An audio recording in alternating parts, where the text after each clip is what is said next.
da gente seguir com as dicas de artesanato, a gente fala um pouquinho sobre saúde, especialmente sobre saúde respiratória e como os alimentos podem nos ajudar ou comprometer o bom funcionamento aí das vias respiratórias. Vamos entender melhor sobre isso com a nutricionista, especialista no assunto? Agradecendo a presença hoje da Nutri, a Camila Laranja. Seja bem-vinda, Camila. Obrigada. Prazer tê-la aqui conosco. Prazer é meu, obrigada. Camila é de São Paulo, né? São Paulo, Isso, capital. de São Paulo. Espero que seja a primeira de muitas participações. Ai, que bom. Fez boa viagem, Camila? Sim, foi tranquilo. Que bom. Camila, uma dúvida. Por que no inverno aumenta tanto o nosso apetite? A gente sente fome toda hora.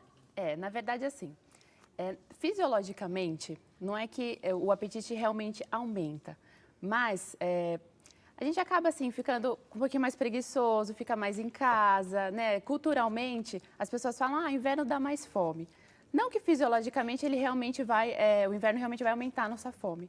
Mas acontece que, culturalmente, a gente acaba pensando em comer um pouco mais, come comidas mais gordurosas, um pouquinho mais de carboidrato, comidas quentes, né? A necessidade aumenta nesse sentido. Mas não necessariamente a gente aumenta o apetite. As pessoas, às vezes, usam de desculpa. Psicológico e cultural. Exato. Às vezes é mais psicológico e emocional essa coisa de ter mais fome, né? De ter mais apetite. É mais isso do que a fome fisiológica, né? Então, não é tanto... né? Realmente aumenta o apetite? Nem tanto, né? É mais desculpa. Exatamente, exatamente. Dá para se controlar também no inverno. Eu ouvi já muitas nutricionistas e preparadores físicos comentarem que o inverno é uma excelente época para a gente dar um gás a mais na nossa atividade física, que a gente tem um resultado mais rápido e melhor. E os nutricionistas também comentando que nessa época mais fria do ano é excelente para a gente começar a adaptar o nosso cardápio, né? Pensando na reeducação alimentar, além da dieta, né? Mas pensando nessa reeducação alimentar. Sim. Isso realmente procede e por quê, Camila? Do inverno, o nosso corpo ele demanda mais energia para manter a temperatura, né? Demanda mais nutriente. Então, é até aceitável pensar que o metabolismo vai acelerar um pouquinho. Mas não que seja uma quantidade tão diferente assim do que está acelerado no verão. Então, assim, a mudança é pouca, né? É legal começar uma dieta nesse período? É legal, mas eu acho que é importante pensar num estilo de vida saudável, sempre. Né? Reeducação mesmo alimentar. Exato, não ter uma dieta com data para começar, né? Então, eu começo no inverno, aí eu paro, ou não, eu começo no verão, porque eu quero colocar aquele biquíni. Então, não pensar tanto assim em períodos, mas pensar em mudar o estilo de vida, né? Em passar a ser saudável, sempre, né? Nessa época do ano, a gente tem um aumento significativo dos probleminhas respiratórios, né? As doenças respiratórias. Sim, é bem comum. Como os alimentos podem ajudar nesse sentido, na prevenção ou mesmo a cuidar aquelas pessoas que já sofrem com doenças respiratórias? Até antes de falar em alimentos específicos, eu acho legal pensar em saúde intestinal, né? Porque eu não sei se... acho que a maioria das pessoas não pensa nisso, mas o intestino é um órgão bem responsável pela nossa imunidade. Então, se ele está desequilibrado, né, se não está com uma boa quantidade de bactérias benéficas, se a gente tem mais bactérias ditas ruins, né, a gente chama como ruins no intestino, a gente acaba prejudicando a imunidade, né? Então, é importante pensar em não lesar a nossa microbiota intestinal. Tem que cuidar do intestino para deixar a nossa imunidade alta e assim conseguir blindar o corpo das doenças. Exatamente. Um intestino bem equilibrado, ele vai proteger a gente de vírus, de bactérias, né, do excesso de fungos. E como cuidar do intestino? Então, a nossa alimentação, ela sendo boa ou ruim, né, sendo saudável ou não, ela vai prejudicar ou não o nosso intestino. Então, quando a gente consome muitos alimentos industrializados, com aditivos, conservantes, corantes, emulsificantes, muito adoçante artificial, né, que a maioria das pessoas usa hoje em dia, ou até o açúcar, um excesso de farinhas refinadas, muito leite e derivados, que além de serem mais alergênicos e poderem alterar a microbiota intestinal, eles aumentam a produção de muco, né? Então, nesse sentido, eles podem piorar um pouquinho a doença respiratória em si. Mas pensando em imunidade, esses alimentos em excesso, eles vão alterar a nossa microbiota intestinal. E a partir daí, a gente fica mesmo com uma defesa prejudicada. Então, é importante evitar esses alimentos, né? Evitar o excesso desses alimentos. Perfeito. E o que a gente deve consumir, pensando em saúde do intestino e também em saúde respiratória? Então, quando a gente pensa em intestino especificamente, é sempre bom repor probióticos, né? Então, kefir, kombucha, que são bebidas fermentadas, que hoje em dia são bem comuns, né? O pessoal está conhecendo aí hoje em dia. Eles vão repor essas bactérias que deveriam estar lá no nosso intestino em quantidades adequadas, né? Então, acho que é bem interessante o consumo do kombucha e do kefir. E aí a gente pode pensar também em fibras, né? Em fibras pré-bióticas, que vão alimentar essas bactérias boas do nosso intestino.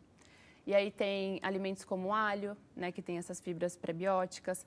Tem a batata yacon, né? Tem batata doce, tem a banana verde, que é a conhecida biomassa de banana verde. Famosa hoje também, né? Exato. Alho, batata doce. Isso. Eles são os mais responsáveis pelas fibras pré-bióticas que vão cuidar da nossa saúde intestinal, né? Então, são bem interessantes por isso. Vale a pena consumir. Exato. Né? Você, como nutricionista, se você pudesse pontuar para a gente quais são os erros, né, mais cometidos nessa época do ano? Eu acho que as pessoas tendem a comer comidas quentes, como a gente falou, né? A procura por comidas quentes. Para ajudar a aquecer, né? Exato. Mais calóricas, mais gordurosas, com mais carboidratos, né? E esquecem da salada, né? Das comidas mais leves. Então, assim, às vezes troca no jantar um grelhado com uma saladinha, vai trocar por uma lasanha, né? Por uma massa, que é algo que tem mais carboidrato, que é mais pesado, né? Às vezes acaba faltando proteína, faltam as fibras dos legumes. Então, acho que o erro maior é esse. Fora que as pessoas, às vezes, deixam de fazer atividade física, né? Nesse período. Porque, tá frio, né? Não vou para academia, ficam com mais preguiça. Já é uma característica, né? Nessa época. Então, as pessoas acabam deixando de fazer atividade e acabam se alimentando de forma errada.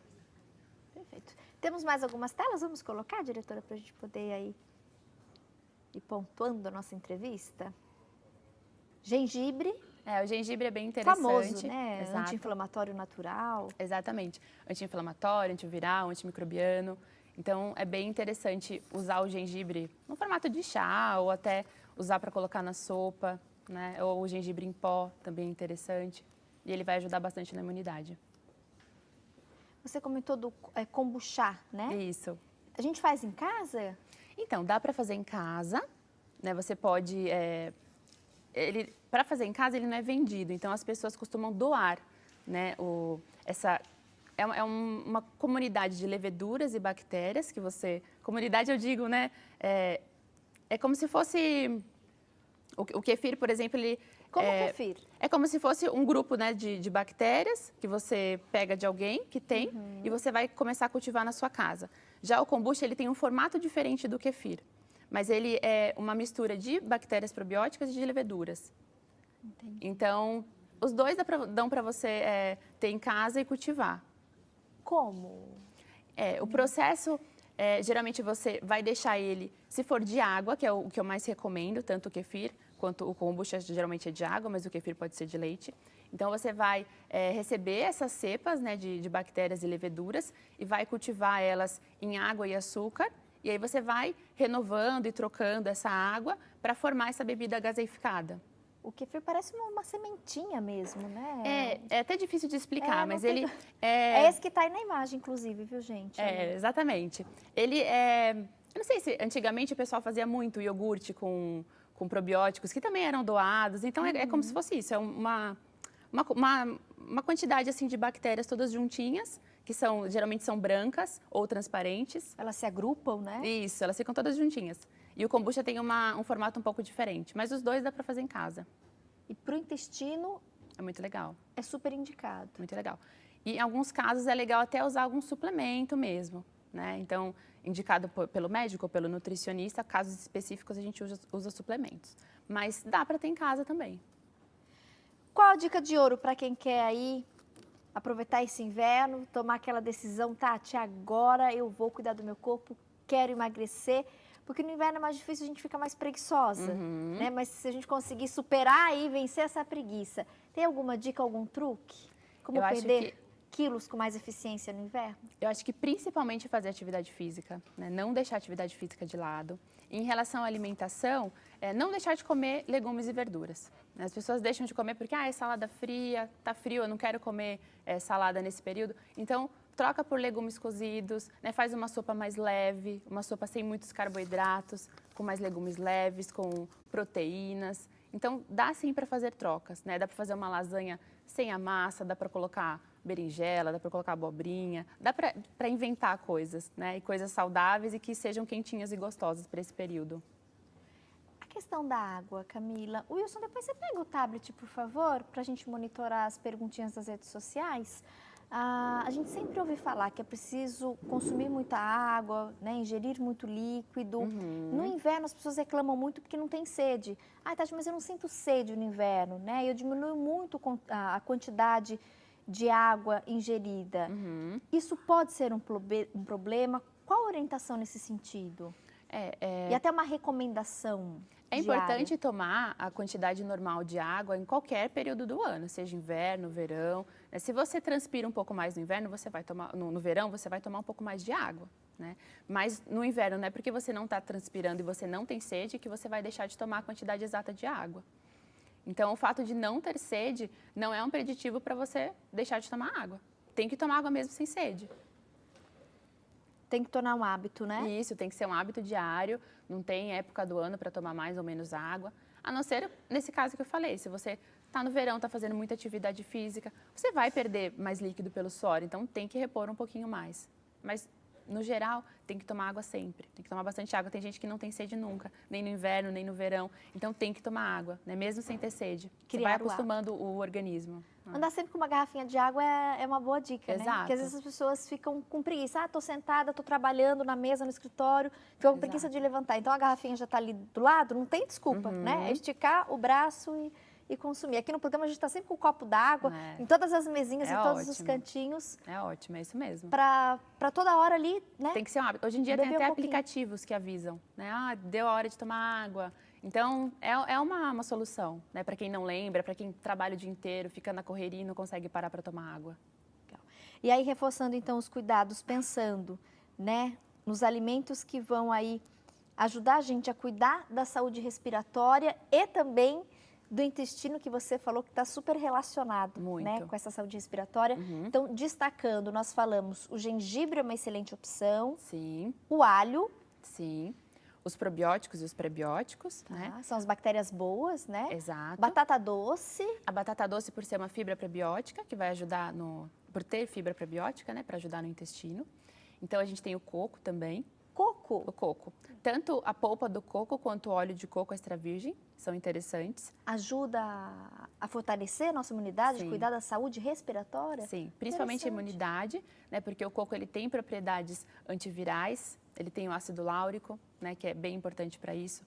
Então, é um alimento bem legal para ser consumido. E a água do coco? Eu vi que você falou do óleo de coco e a polpa da fruta. Sim. E a água de coco? É tão gostosa, né? A água de coco é importante também para repor, né?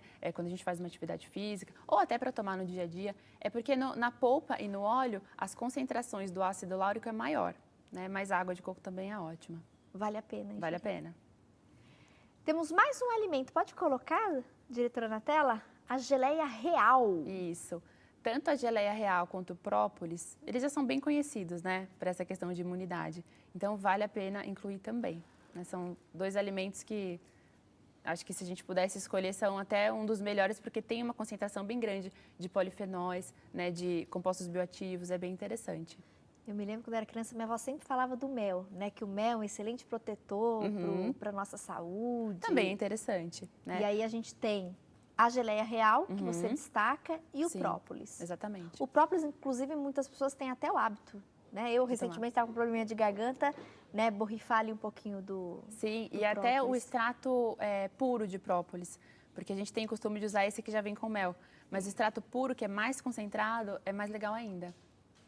Perfeito. É interessante. Para a gente encerrar aí, uma última informação que você acha importante aí passar para os nossos telespectadores, Camila. Pensando, então, em cuidar do nosso intestino, porque cuidando do intestino a gente consegue cuidar, né, do nosso sistema respiratório e deixar a nossa imunidade aí bem bacana, em alta. Muitas pessoas, infelizmente, sofrem com imunidade baixa e qualquer mudança de tempo acaba ficando resfriada, debilitada, corpo doendo. Então, o segredo é cuidar do intestino para a gente melhorar a imunidade. Isso, então, deixar de consumir alimentos superprocessados, industrializados, comer alimentos mais naturais, né? Porque as pessoas pensam, então se eu estou com a imunidade ruim, eu vou só acrescentar tais alimentos e já vai adiantar. Não, a gente tem que cuidar do nosso organismo primeiro, equilibrar nosso organismo para assim melhorar a imunidade, né? Repor nutrientes, ver se está faltando alguma vitamina, algum mineral, né? Tem várias vitaminas e minerais importantes para a imunidade. Então, é um conjunto de fatores, né? Não é só colocar tais alimentos, a gente tem que realmente se alimentar bem, se alimentar de forma natural e saudável. Tem alguma telespectadora aqui, deixa eu só aproveitar, Camila, a gente tem um tempinho ainda, né, diretora? Eu achei interessante, Mimos da Juju, será que tem o nome dela aqui? Deixa eu entrar no perfil. Juliana Domingues, beijo, Ju, obrigada pela participação aqui via Instagram. Tati, eu tenho bronquiectasia. É verdade que leite não faz bem? Eu não deveria consumir? Sim, quando a gente pensa nessa parte respiratória, né, quando a gente pensa em alergias respiratórias, rinite, sinusite, bronquite, asma, o leite é um dos alimentos alergênicos que pode aumentar a produção de muco e até, em excesso, alterar nossa permeabilidade intestinal. Então, pode piorar esse quadro, sim. Né, tanto leite quanto derivados de leite, em excesso. Então, é bom não consumir e não ingerir em excesso. Exatamente. E algumas pessoas têm que restringir mesmo, as pessoas que têm mais problemas respiratórios. Perfeito. E a Gelane perguntou, Tati, como é que eu consigo ganhar esses probióticos que a Camila comentou? Então, tem algumas comunidades, por exemplo, no Facebook, né, que eles combinam, né? As pessoas falam onde estão, então a pessoa que está perto pode encontrar e doar. Então, eu já vi por comunidades no Facebook, eu acho que é uma forma fácil de conseguir alguém que tenha. De repente, pesquisar, né, nesses sites de busca, doação de kefir e mesmo pelas redes sociais. Sim, hoje em dia tem muito isso, né? As pessoas criam comunidades para se ajudar, né? Para doar mesmo tanto informações quanto kefir ou kombucha, que eu acho que é bem legal. Inclusive tem sites registrados, tudo direitinho, né? Que trazem essa relação de pessoas que doam. Tem que pesquisar em relação à procedência, tá, gente? Sim. Que é importante. Mas pelas redes sociais, como você comentou, muitos grupos, né? No Facebook. Em relação a esses produtos que a gente faz em casa, não dá para ter uma certeza da composição, né? Por isso que talvez seja até interessante, às vezes, comprar pronto, né? Ou procurar um nutricionista que pode ajudar a uma orientação mais adequada, né? Perfeito. Obrigada, Tá bom? viu, Camila, Obrigada pela presença. Boa viagem de volta aí para São Paulo e que a gente possa cuidar, então, do nosso intestino, da nossa saúde respiratória, para nesse inverno respirar bem, viver bem, e muita gente sofre. Com certeza. Rinite, sinusite, os ites da vida e mesmo a bronquite e a asma, que atrapalha muito a qualidade de vida. Sim, exatamente. Então tem que equilibrar o organismo mesmo, cuidar da saúde. Mas muito importante essa informação que você trouxe, que geralmente as pessoas não associam, né? Exatamente. Quando a gente fala em saúde respiratória, a gente tem que falar obrigatoriamente sobre intestino. Sobre intestino. Então Exatamente. tem que cuidar do intestino. Isso Obrigada, mesmo. viu?